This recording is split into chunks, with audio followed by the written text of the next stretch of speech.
Hi, I'm Paul Curran and I'm directing the Bartered Bride for Garsington Opera this summer. I've been asked in rehearsal more than once, you've set this in 1957 and how many marriage brokers do you know in the 21st century? Somebody who has the title of a marriage broker, I don't know at all. People who actually arrange marriages for people, I know a lot, and so do you. We wanted to find a point in history where the Bartered Bride still made sense, but was contemporary enough for us to access the story. And you sort of take the story and you slide it around and you realise that it wouldn't fit very comfortably, we didn't think, as a completely contemporary piece. But the 1950s, just prior to the sexual revolution of the 1960s, seemed like a good time to set it. It's funny, it's very witty, it's very folk tune, folk song, Czech Republic music. But underneath there is also a line of, it's a pretty modern story of a woman who comes up for herself and doesn't accept that she has to marry someone she doesn't love. And this is a piece that's all about characters. So right from the outset, when I started doing this, I was kind of thinking, you know, like a BBC drama or HBO or something like that, where there are big, vivid characters that you can believe in, who have interesting relationships, and that's absolutely jam-packed full of problems.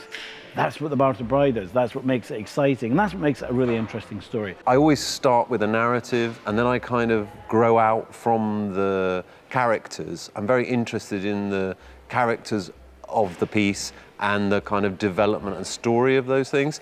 This is a piece that is absolutely jam-packed for the dancers. Part of the process was, how do I make this work? So what we've done in this production is, I thought, if it's set in a village, maybe they're rehearsing for it. So they're rehearsing these dances, and the dances happen to be a polka, a furiant, which in this production becomes a bit of a twist. So it's about a village getting together and trying to put on a show and trying to put on their stuff. We have a fantastic cast for Bartered Bride. We don't do any translation, but we do original Czech. And my experience with that language is that it is so espressivo and it is so full of consonants that audiences might understand the feel of it better with our cast than doing a purely English translation. These circus performers, by the way, we got them together for this production. We asked them if they would do us a favor, if they could teach like one of the tenor how to juggle. Ends up, our tenor here, Stuart, can juggle. Stuart Jackson can juggle fantastically. Turns out we taught a few of the chorus to juggle. They're also fantastic. Maybe the cherry in the cake is we got our Esmeralda, the lovely Lara, to actually walk on a huge sphere, huge ball, in high heels. I can't think of another piece I've worked on with the arrival of a circus troupe.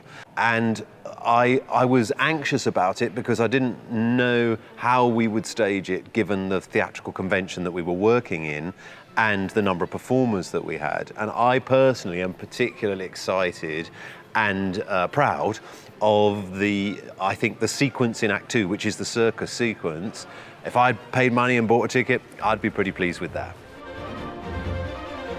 I really hope you enjoy watching The Bartered Bride. I think it's a wonderful human story of ordinary human beings.